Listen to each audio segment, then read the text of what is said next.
Hi guys, Grant from Penguin here. So despite the fact I'm leaning on full crossflow, this video is about the rebuild and upgrade of the 3.5 V8 Rover engine in a Scarab P6. Now, to cut a relatively long story short, because the bores are still in decent condition, the owner doesn't actually want to do a rebore on new pistons. But he says to me, I want more torque. Well, realistically, to significantly increase torque, you need bigger capacity. Well, I'm not allowed to fit bigger liners and bigger pistons, so we've kind of got to cheat to it. So what we're going to do with this, we're going to try and improve the engine in lots of little ways. If we make the heads flow a little bit better, we make the cam a little bit hotter, we lighten the flywheel a bit, we improve the breathing via the intake manifold and carburation, that all has the effect to make the engine want more peppy, make it want to accelerate more. It might not actually make more torque, but it will feel more torquey because normally when you stick your foot down, it's the torque that shoves you back in the seat. Well, if the engine will breathe better and accelerate faster, it will feel like it's making more torque. And indeed, in real world it is, although under steady state dyno testing, peak torque doesn't actually change. So here we go. We're trying to make the engine bigger without making the engine bigger. So first up, cylinder heads. Right guys, assuming you can hear me over the gym buddies next door and the noise coming through the walls, here we have a pair of cylinder heads. We've updated a bit. We've gone with 10 bolt heads, so they're either for 4 or 4.6. They've been faced. Got a new set of valves, some bulleted valve guides, new set of springs, and to be honest, I only did the springs because the existing springs are rusty, so they would have certainly fatigued. So yeah, new guides, springs and valves, and I've done a bit of porting work, nothing major, only in the throat on the bowls areas, so took away the nasty lumps there and made a much nicer radius to the short turn. Should help the airflow numbers. We're going to stick it on the flow bench a minute and see. Right, heads on the flow bench now.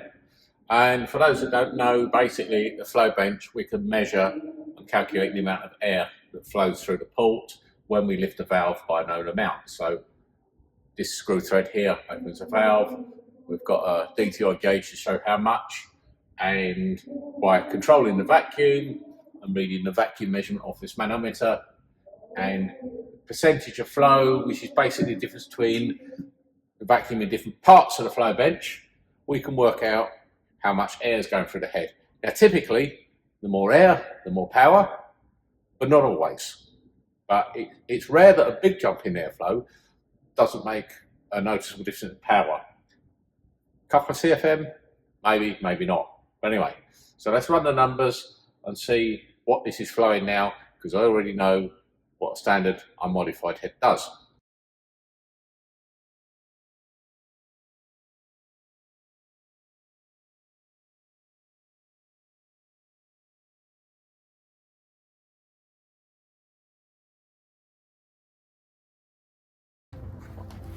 Right, so looking at numbers, we've done all right. In terms of peak flow, we are up 14 CFM on a standard 10 bolt, and we're up 19 CFM on a P6 cylinder head. So yeah, that's a worthwhile flow increase. So I'd be surprised if that didn't net us a little bit more power. Do you know what? I'll stick them up in a graph. So what we're looking at here, well, here we're looking at a graph which shows the airflow between 3 different cylinder heads: a standard P6 head, an SD1 head, and a set of 10 bolt heads, and lastly the modified 10 bolt heads. Now, if you look at the unmodified heads, there's actually not a great deal of difference between it. The P6 ones are a bit better lower down, worse at higher lift. To be honest, I think the difference between the 10 bolt and the SD1 heads is casting variations. They look very much like the same castings to me, so I think it's just a variation between individual heads. All heads aren't exactly the same. And I've put 2 vertical lines in there. The purple one shows where the standard cam lifts to, and the green one shows where the cam with fitting goes to. But as you can see, although the modified 10-bolt heads have lost a bit lower down, they've gained a really big wedge of airflow. And especially when you take into account we're lifting the valve higher, that's quite a big area of extra airflow. So those heads should add a good chunk of power. Obviously, they'd add even more if we could lift the valve further still, but without getting into more radical camshafts, we can't fully utilise that. Right guys, so here we go. Scarab V8 P6 3500. Here we're starting the rebuild.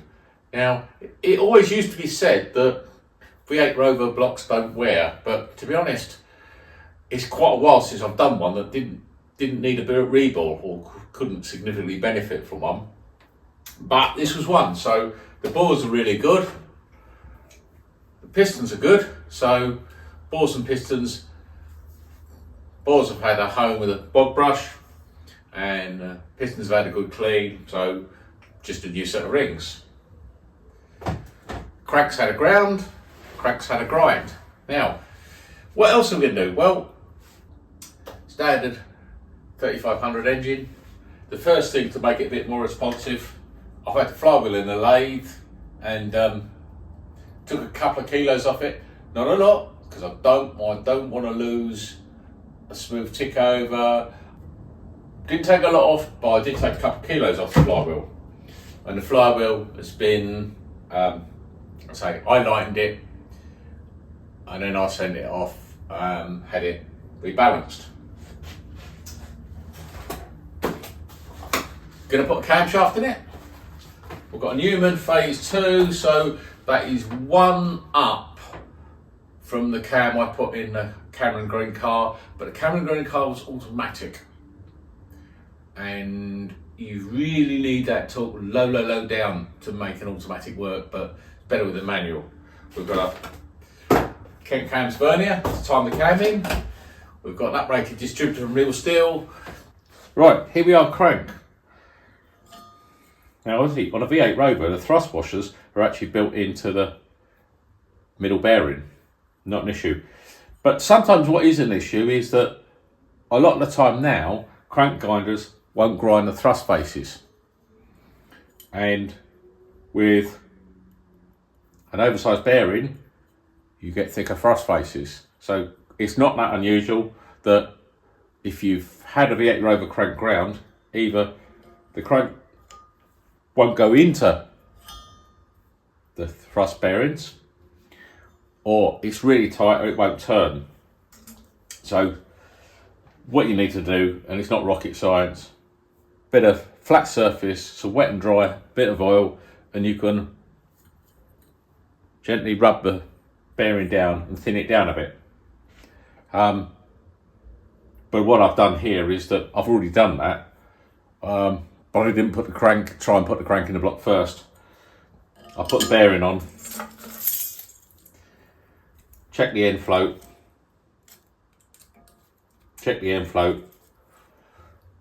and open it up. And now I'll put the crank in the block. Might go south on me because the way the tags locate the bearings, if I haven't been dead even about how much I take off, we might still find we haven't got enough end float in the crank. It's not going to be tight as such each individual half, but we might find that if I've took more off one side than the other, effectively one bearing sits that way, one bearing sits that way, so we don't have enough end float. I think we'll be fine. You need enough end float because you don't want the crank rubbing hard up against the bearing face, because it's only lubricated by the oil that comes through those little grooves. So if there's proper contact, it will just destroy the thrust face. So you've got to have some end float. Admittedly, it's more important on manuals, because on a manual, with the end push on the clutch from your pedal and the hydraulics, you're putting more load on the crank than you are with an auto.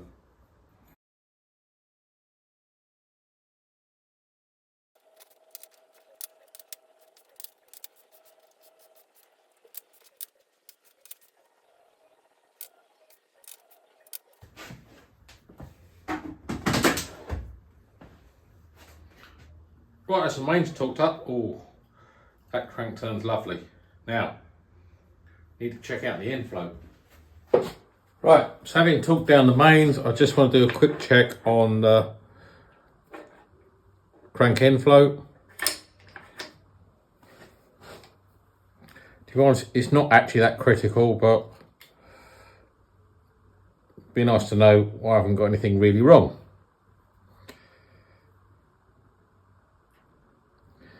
So put the gauge on. Got to be careful here because if you rotate the crank at all, it's going to skew the readings. Right, 0. Leave the crank this way. So it's -0.5, -1/1000. 5 that way. Yeah, 5 that way. -1 that way. So 6 thou inflow. That'll do me. So right guys, here we go. Pistons in as well now. You may or may not be able to see there's a bit of staining in the block, but that is only staining. The block face is actually really nice condition. So I've got a little bit of a overspray there where I prime the block. I'll get rid of that. But yeah, these dark areas here are just staining. So cool. So what I've done now, what I want to do is just check compression ratio, because we're going to put 10 bolt heads on it. These are 9.25 pistons, so theoretically we should have a compression ratio about 9.85, 9.9, something like that. But I'm going to burette the block, and then I'm going to burette the head and double check where we are compression wise, then make a call where I'm going to use steel or composite gaskets. Right, need a bit of grease to seal it.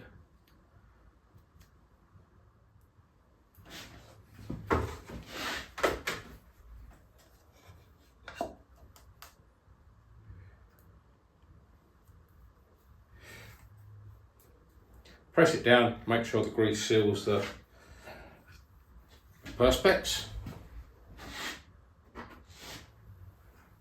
0 mile burette.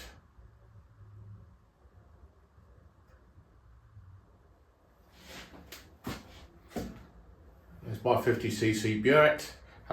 What I've actually got in there is power steering fluid. You can use any kind of oil really, doesn't matter much what it is.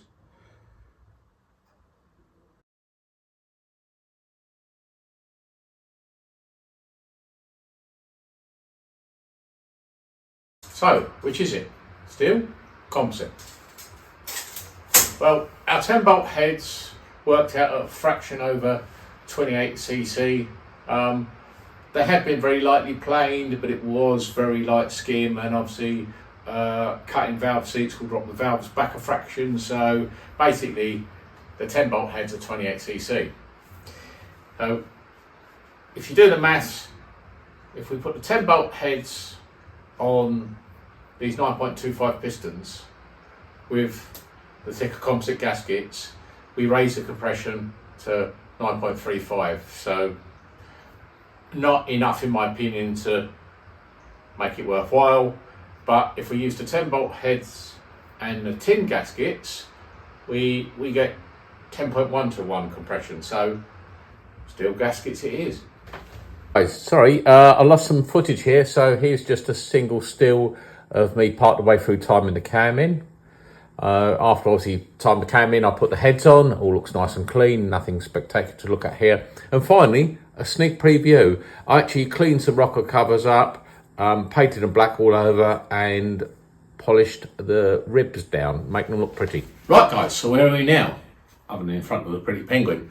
Right, I'm going to do a check. I already did, and I did this before I bolted the heads on, but just for demonstration purposes for you guys, I'm going to drop a straight edge across the tops of the valves, and this shows the valves are all through the head the same height.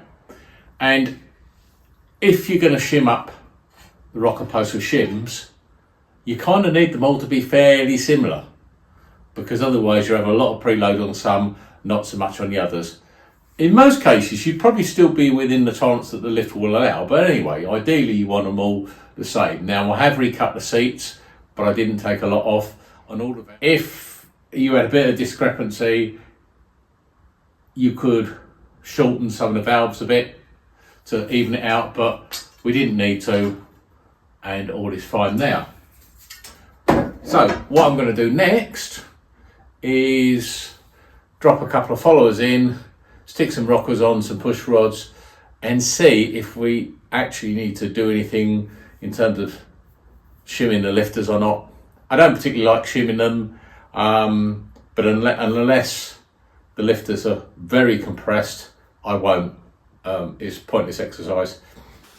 Right guys, rocker shaft on, lifters in, push rods in, preload.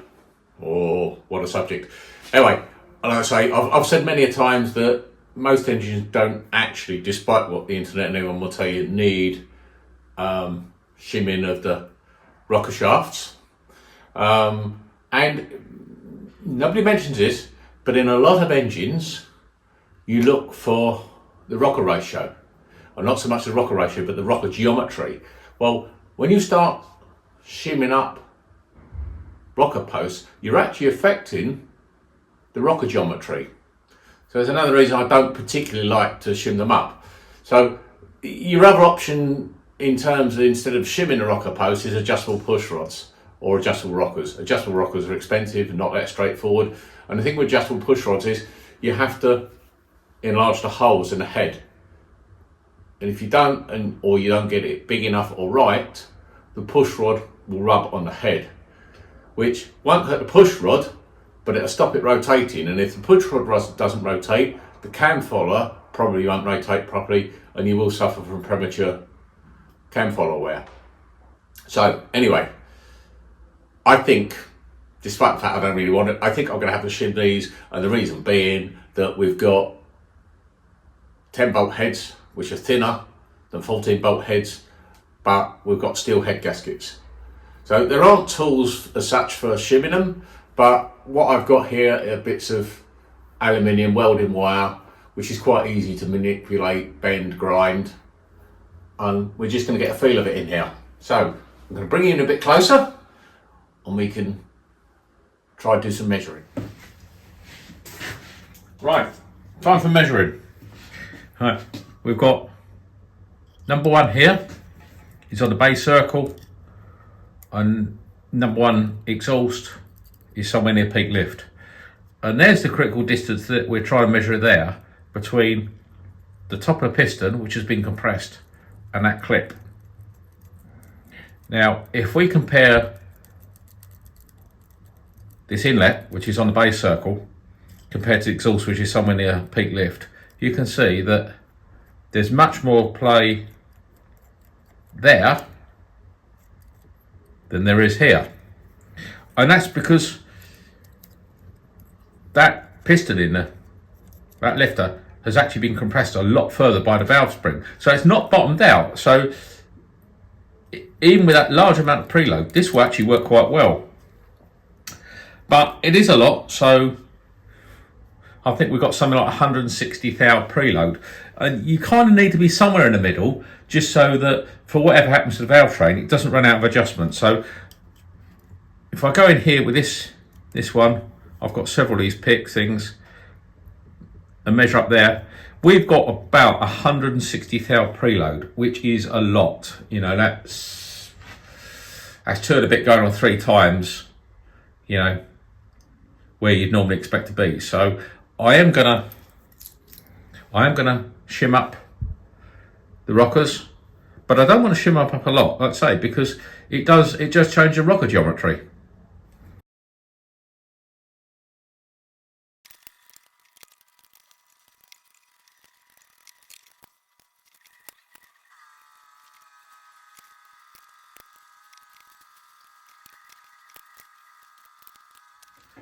So, shims in. I don't know if you guys will be able to see the difference on camera, but now with where that rod flapped up and down like a good one in there before, now that's a nice snug fit. We've got around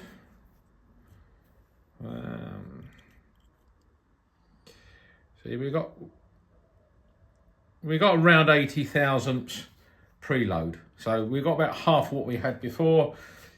we're well in the middle of the range.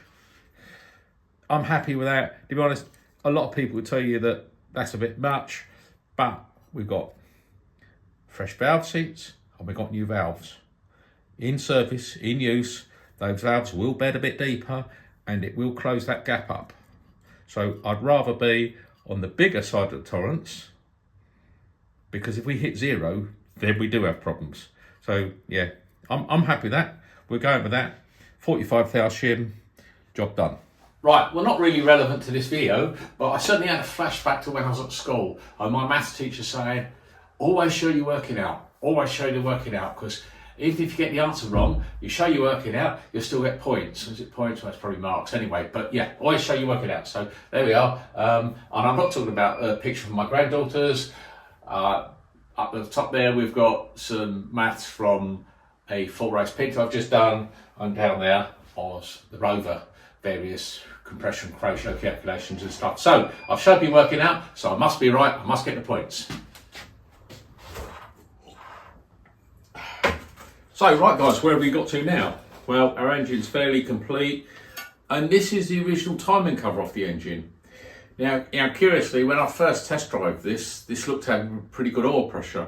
Well, when I actually stripped the oil pump, we had a couple of nuts shimming the pressure relief valve, so obviously to try and boost the pressure.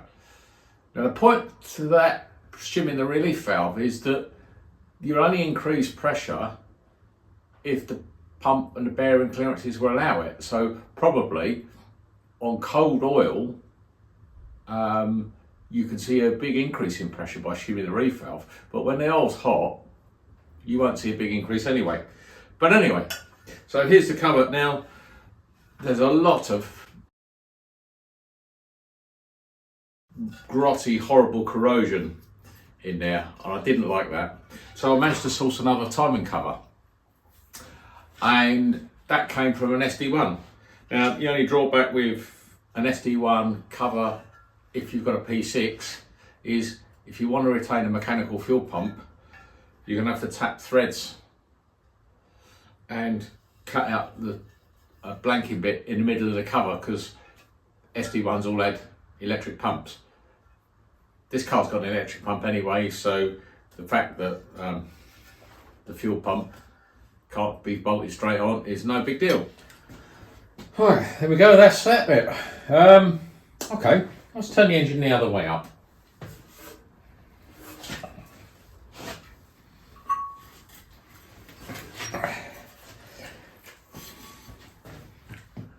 Oh, look what we've got here. 4-barrel manifold.